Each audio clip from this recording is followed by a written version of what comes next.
আসসালামু আলাইকুম। নিশ্চয়ই ভালো আছেন সবাই। দেখে নিব আজকের নিউজ। তাহসান মিথিলার ডিভোর্স নিয়ে সরগরম ফেসবুক। দীর্ঘদিন ধরে গুঞ্জন শোনা যাচ্ছে জনপ্রিয় তারকা জুটি তাহসান মিথিলা তাদের সম্পর্কের বিচ্ছেদ ঘটিয়েছেন। আর গতকাল রাত থেকে ফেসবুকে এই খবরটি আরও বেশি উত্তাপ ছড়ায় এই জুটির ভক্তদের মাঝে। অনেকেই ফেসবুকে স্ট্যাটাস দেওয়া শুরু করেন ডিভোর্সের ঘটনা নিয়ে। সেই অসংখ্য ফেসবুক স্ট্যাটাস থেকে কিছু নির্বাচিত স্ট্যাটাসের বাক্য, বানান, রীতি হুবহু আজকে আপনাদের জন্য প্রকাশ করা হলো। তাইফ রহমান ধ্রুব লিখেছেন, তাহসান মিথিলার ডিভোর্স হয়েছে, তাদের চেয়ে বেশি কষ্ট পাচ্ছে বাংলাদেশের ফেসবুক ব্যবহারকারীরা। তাদের মন চাইছে আলাদা হয়েছে।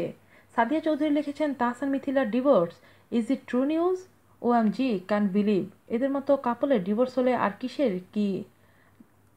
ইশিকা আলবিনা বৃষ্টি লিখেছেন, আমি মানতে পারছি না তাহসান মিথিলার ডিভোর্স, সত্যি কি ওদের বিচ্ছেদ ঘটল?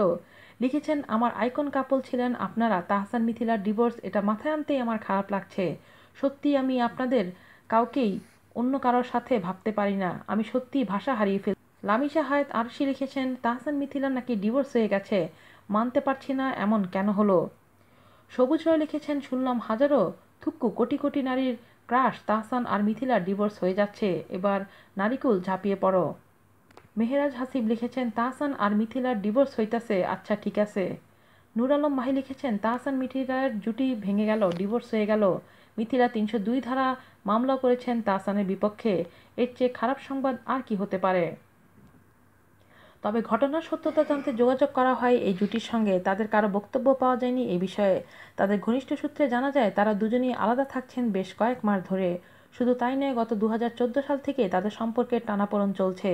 গত 21শে জুন প্রকাশিত এক সাক্ষাৎকারে নিজেদের বিচ্ছেদের গুঞ্জন বিষয়ে মিথিলা বলেছিলেন, তাদের সম্পর্কের বিষয় নিয়ে মিডিয়ায় মাথা না ঘামালেও চলবে। মিথিলার বক্তব্য ছিল, কে কি বলল সেগুলো নিয়ে আমি একদমই ভাবি না, মানুষের কথা শোনার সময় আমার নেই। তারা তো কত কথাই বলবে। আমার লাইফ একটা রুটিনে চলে, আমি আমার কাজ আমি করেই যাচ্ছি। আমি শুধু সবাইকে এটাই বলবো, আমার যদি কিছু বলার থাকে আমার সোচ্চার হয়ে সবলভাবে আমি বলবো, কোনো লুকোছাপার কিচ্ছু নেই, এই নিয়ে এত মাথা ব্যথার কোনো কারণ নেই। যাদের বিষয়ে কথা হচ্ছে আমার মনে হয় মাথা ব্যথাটা তাদেরই হওয়া উচিত। বাকি মানুষদের এ বিষয়ে চিন্তাভাবনা না করলেও চলবে। তাদের যদি কিছু বলার থাকে, যখন সময় হবে তারাই সব বলবে। যখন সময় হবে কি সত্যি কি মিথ্যা সেটা সবাই জানতে পারবে। আমি এমন একটা মানুষ যে ফেক একটা লাইফ লিড করতে পারি না, আর কোনো মিথ্যার আশ্রয় আমি এমনিতেই থাকবো না। উল্লেখ্য, 2004 সালে তাহসান মিথিলার প্রেম শুরু হয়েছিল। 2006 সালে 3রা আগস্ট তারা বিয়ে করেন। তাদের একটি কন্যা সন্তান রয়েছে। আজ এ পর্যন্তই। আল্লাহ হাফেজ। বলছি